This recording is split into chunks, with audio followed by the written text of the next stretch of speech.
उत्तर प्रदेश के उप मुख्यमंत्री ब्रजेश पाठक ने किया जिला बुलंदशहर का दौरा।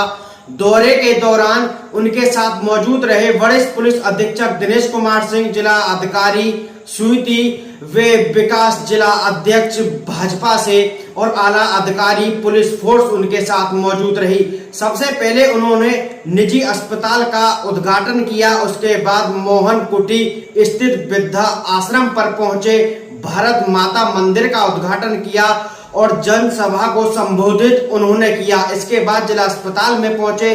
जिला अस्पताल पहुंचकर मरीजों से बातचीत की, मिल रही सुविधाओं के बारे में जायजा लिया और बंदर और कुत्ते काटे की वैक्सीन अस्पताल में मौजूद है। हर प्रकार की जो दवा है वह जिला अस्पताल के अंदर मौजूद है। हर किसी व्यक्ति को वह दवा निःशुल्क रूप से दी जाएगी, किसी प्रकार का कोई भी चार्ज नहीं लिया जाएगा। जहां ब्रजेश पाठक ने कहा कि 2017 से पहले उत्तर प्रदेश जो राज्य था वह गुंडा माफियाओं के नाम से जाना जाता था।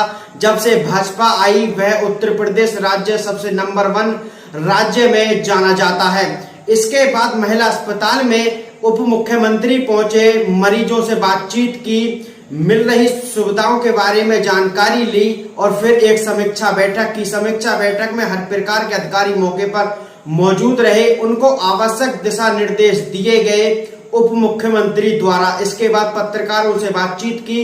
बातचीत करने के दौरान समाजवादी पार्टी पर सीधा निशाना साधा और कहा कि समाजवादी पार्टी कार्य करने से भटक चुकी है, उसे ये नहीं पता कि क्या करना है और क्या नहीं करना है। ब्यूरो रिपोर्ट, इंडिया ग्राम न्यूज में मनीष ठाकुर।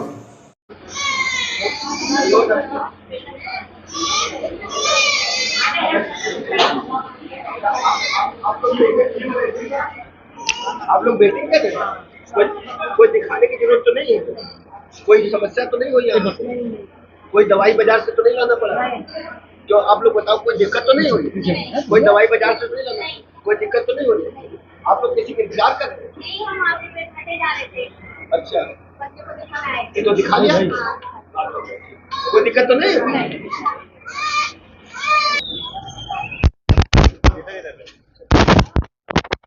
जनपद के चिकित्सा शिक्षा विभाग तथा चिकित्सा एवं स्वास्थ्य विभाग के कार्यों की बिंदुवार समीक्षा बैठक संपन्न हुई है।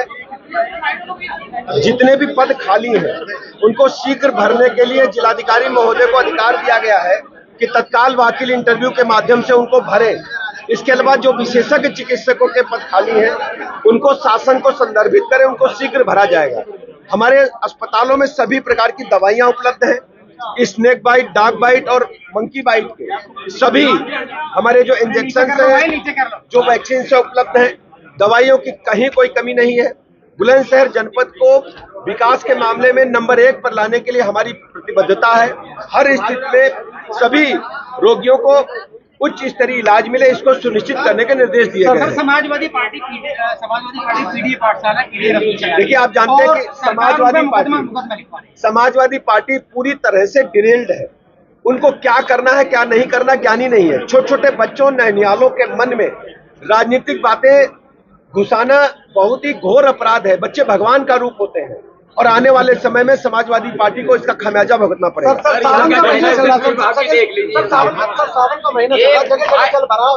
अखिलेश यादव तंज कर रहे हैं सरकार पे। देखिए, अखिलेश यादव जी से पूछिए कि हमारी सरकार पूरी तरह से जनता के साथ कंधे से कंधा मिलाकर काम कर रही है और समाजवादी पार्टी अपने गिरेबान में झांके। 2017 से पहले उत्तर प्रदेश को लूट का अड्डा इन लोगों ने बनाया था।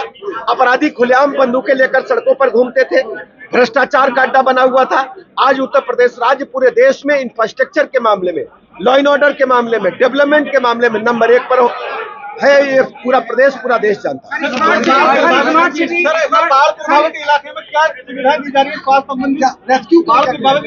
माता मंदिर के भव्य एवं गरिमामय उद्घाटन समारोह में उपस्थित बुलंदशहर के लोकप्रिय यशस्वी सांसद आदरणीय भोला सिंह जी, भारतीय जनता पार्टी के जिलाध्यक्ष आदरणीय विकास चौहान जी, भारतीय जनता पार्टी के प्रदेश के मंत्री, जिले के प्रभारी आदरणीय बसंत त्यागी जी, अध्यक्ष मोहन कुटी न्यास आदरणीय पीके जैन जी, अध्यक्ष नगर पालिका परिषद आदरणीय दीप्ति मित्तल जी, आदरणीय कृष्णपाल चौधरी जी, आदरणीय बिल्लू पंडित जी, आदरणीय डंबर सिंह जी, आदरणीय भीष्म सिसोदिया जी, आदरणीय सुधीर अग्रवाल जी, आदरणीय एस.के. गोयल जी, आदरणीय कपिल शर्मा जी, मंच पर उपस्थित तथा सामने बैठे सभी बुजुर्गों, भाइयों तथा बहनों, प्यारे बच्चों, पत्रकार मित्रों, सबसे पहले 1857 क्रांति के उन महान सूरवीरों के चरणों में नमन करता हूं, उनकी स्मृतियों को नमन करता हूं, श्रद्धा सुमन अर्पित करता हूं। जिस स्थान में आज हम सब बैठे हैं, यह कोई साधारण स्थान नहीं है। देश की आजादी की लड़ाई में 1857 की क्रांति में, उससे पहले नौजवानों के खून से इस धरती को सींचा गया था। भारत माता जब अंग्रेजों की बेड़िए में जकड़ी हुई थी, तो बुलंद शहर से निकली हुई चिंगारी पूरे देश में फैली, जो ज्वालामुखी बनकर के हो गई। बुलंद शहर से निकली चिंगारी पूरे देश में ज्वालामुखी बनी। भारत माता अंग्रेजों के कैद से आजाद हुई। आज भारत माता दुनिया के सर्वोच्च शिखर पर माननीय मोदी जी के नेतृत्व में तेजी के साथ आगे बढ़ने का काम कर रही है। मोहनकुटी का इतिहास बहुत ही गौरवशाली है। मोहनकुटी का इतिहास क्रांतिकारियों की वीर गाथाओं से भरा हुआ है। मोहनकुटी का इतिहास यदि हम देखेंगे, उस समय के युवाओं की रक्त की जो नालियां थी, मोहनकुटी के आसपास बहती नजर आती थी। मोहनकुटी का इतिहास कोई साधारण इतिहास नहीं है। उस समय नौजवानों के मन में यह बीड़ा उठाने का प्रण लिया गया। उनके अंदर ज्वाला धधके कि अपने देश को आजाद कराने का हम काम करेंगे। ब्रिटानिया हुकूमत ने, अंग्रेजी हुकूमत ने नौजवानों को खुलेआम कत्लेआम कर करके यहाँ पर लाशें फेंक दिया जाने का काम करता था।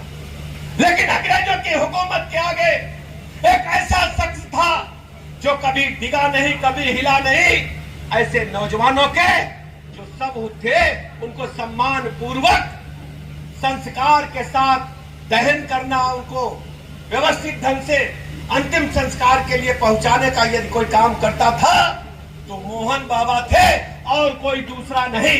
इसलिए मैं मोहन बाबा के चरणों में नमन करता हूं। ब्रिटानिया हुकूमत ने हदें पार कर दी थी, कायरता की, क्रूरता की। नौजवानों की डेड बॉडीज को, उनके शवों को कौवा और कुत्तों को खाने के लिए छोड़ देने का काम इसी स्थान पर कर दिया जाता था। लेकिन मोहन बाबा ने कसम खाई थी कि हमारे युवा जो भारत माता के लिए हंसते हंसते फांसी के फंदे को चूम रहे, अंग्रेजों की गोलियों का शिकार हो रहे, अंग्रेजों की क्रूरता का शिकार हो रहे, हम उन्हें अकेला नहीं छोड़ेंगे, भले ही मुझे भी फांसी के फंदे पर चढ़ना पड़े। मोहन बाबा ने ऐसे सभी फ्रीडम फाइटर्स को, क्रांतिवीरों को अंतिम संस्कार करके भारत के युवाओं को एक बड़ा संदेश देने का काम किया था और अंग्रेजों की चूल्हे हिलाने का काम किया। आज मुझे कहने में फख्र है कि बाबा मोहनदास की परंपरा को आगे बढ़ाने के लिए उनके शिष्य औगरदास जी ने इस परंपरा को आगे बढ़ाते हुए काम किया। मोहनदास जी की मृत्यु के उपरांत औगरदास जी को अंग्रेजों ने फांसी के फंदे पर चढ़ाने का काम किया और ये स्थान बहुत ही पवित्र स्थान है। यदि हम खुली हवा में सांस ले रहे तो बाबा मोहनदास और उनके शिष्य गुरु औगरनाथ जी का बड़ा योगदान है।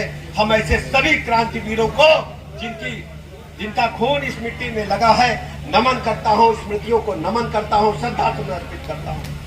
हम सब जानते हैं कि भारत को आजादी किन परिस्थितियों में मिली थी, भारत किन परिस्थितियों में आजाद हुआ था। मैं भारत माता मंदिर के उद्घाटन के समय देख रहा था, हमारे क्रांतिवीर चाहे सुभाष चंद्र बोस जी हो, चाहे चंद्रशेखर आजाद जी हो, राम प्रसाद बिस्मिल हो, राजगुरु हो, भगत सिंह हो, उन नौजवानों ने हंसते हंसते फांसी का फंदा चूमा था, जिनकी वजह से आज खुली हवा में हम सांस ले रहे और संविधान के तहत हमें अधिकार और कर्तव्य मिले। मेरे मित्रों, आज हम कहने के लिए आपके बीच में, हिंदुस्तान को आजादी तो मिली, लेकिन हिंदुस्तान विश्व गुरु था। हिंदुस्तान के में वो ताकत थी कि दुनिया भारत की तरफ देखने का काम करती थी पुरातन काल में भी। आप सोचिए, मुगल आक्रांताओं ने जब भारत पर हमला किया, सबसे पहले हमारे नालंदा विश्वविद्यालय को आग लगाई गई, तक्षशिला को मिटाने का काम हुआ। उस समय के गुरजन बंद ने कहा था कि हमको गुरुदक्षिणा में कुछ नहीं चाहिए, हमारे शिष्यों या हमारे वेद पुराण उपनिषद याद कर लेना और आने वाले पीढ़ी को कंठस्थ करा देना। भारत की संस्कार और संस्कृति को कोई मिटा नहीं पाएगा।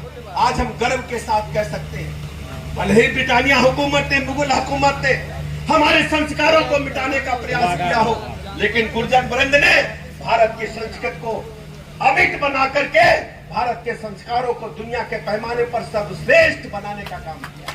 मैंने कोई नहीं कहा, आप सब जानते हैं, अयम निजा पुरोपिता गणना लघुचेत साम उदार चरिता नाम वसुधैव कुटुंबकम, यह हमारे पूर्वजों ने कहा है। दुनिया में जितने भी पशु पक्षी प्राणी हैं, यानी वनस्पति भी हमारे परिवार का हिस्सा है। हम दुनिया को परिवार मानते हैं, ये केवल भारत में है और कहीं आपको इस प्रकार का सूत्रवाक्य ढूंढने नहीं मिलेगा। आज आप देखते होंगे तरह तरह की चर्चाएं चलती हैं, लेकिन मैं निवेदन करना चाहता हूं अपने बुलंदशहर के लोगों से, आपका इतिहास बहुत ही गौरवशाली है। मोहन बाबा के खून से सींची हुई धरती है, औगड़ बाबा के खून से सींची हुई धरती है। वर्तमान समय में पूज्य बाबूजी कल्याण सिंह जी ने, जिन्होंने राम मंदिर के लिए मुख्यमंत्री के पद को कुर्सी से ठोकर मार करके राम मंदिर बनाने का मार्ग प्रशस्त करने का काम किया था, ये बाबूजी कल्याण सिंह। आप सोचिए, हिंदू सनातन संस्कृति को 500 वर्षों तक संघर्ष करना पड़ा कि अयोध्या में रामलला है कि नहीं, पैदा हुए थे कि नहीं हुए थे, इसके लिए इसी देश में संघर्ष करना पड़ा।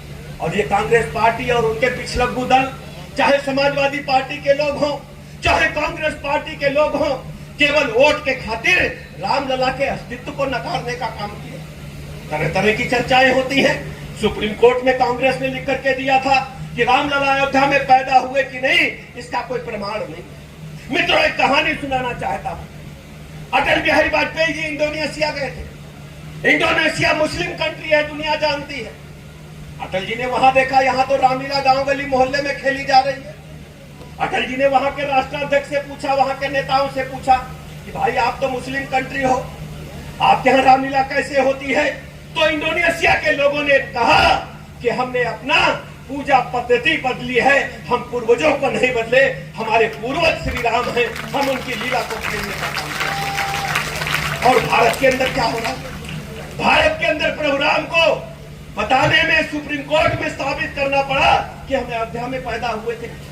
कितनी सरल की बात है। इसलिए बुलंदशहर के लोगों में आपके बीच में कहने के लिए आया, हमारी संस्कृति को लगातार छिन्न भिन्न करने के असफल प्रयास हुए, हमारे संस्कारों को तोड़ने के असफल प्रयास हुए हैं, लेकिन कोई माई का लाल भारत के संस्कारों से हम सबको डिगा नहीं पाया। आज भी संस्कारों की रचना देखी जाए, बाबा तुलसीदास जी ने रामायण में लिखा, भाई भाई से क्या रिश्ता होगा, बहू से ससुर का रिश्ता क्या होगा, और हमारे पड़ोसी से हमारा क्या रिश्ता होगा, ये बाबा तुलसीदास ने लिखने का काम किया। बाबा तुलसीदास जी को आप पढ़ो, जब उन्होंने कहा मैं बैरी सुग्रीव प्यारा, कावन कारण कवन नाथ में मारा, ये बाली ने जब कहा प्रभु राम से, तो प्रभु राम कहते हैं अनज सुता भगनी सुत नारी, यानी माता की। आज सौभाग्य का दिन है कि भारत माता की जो मूर्ति, जो लंबे समय से यहाँ के आश्रम में लोकार्पण होने की प्रतीक्षा में थी, आज वो शुभ समय आया है। और इस शुभ समय में लोकार्पण के अवसर पर हमारे उत्तर प्रदेश के उप मुख्यमंत्री और स्वास्थ्य मंत्री आदरणीय ब्रजेश पाठक जी उपस्थित हुए हैं मुख्य अतिथि के रूप में। तो एक बार जोरदार तालियों से माननीय ब्रजेश जी का स्वागत करेंगे, माननीय मुख्यमंत्री जी का। मंच पर उपस्थित हमारे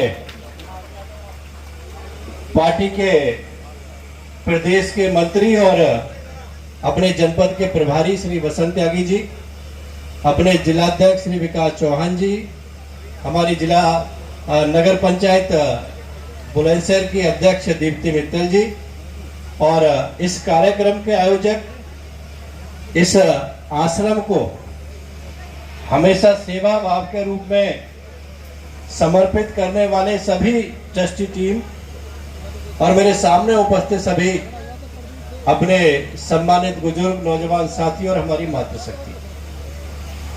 माननीय उप मुख्यमंत्री जी आश्रम हमेशा ऐसे कार्यों में सम्मिलित रहता है जो समाज सेवा से जुड़े रहते हैं। यहाँ पर जो हमारे वृद्ध हैं उनको भी अच्छी सुविधा के साथ में उनका देखरेख का काम इस ट्रस्ट के द्वारा किया जाता है इस आश्रम पे, और बहुत सारी कार्यक्रम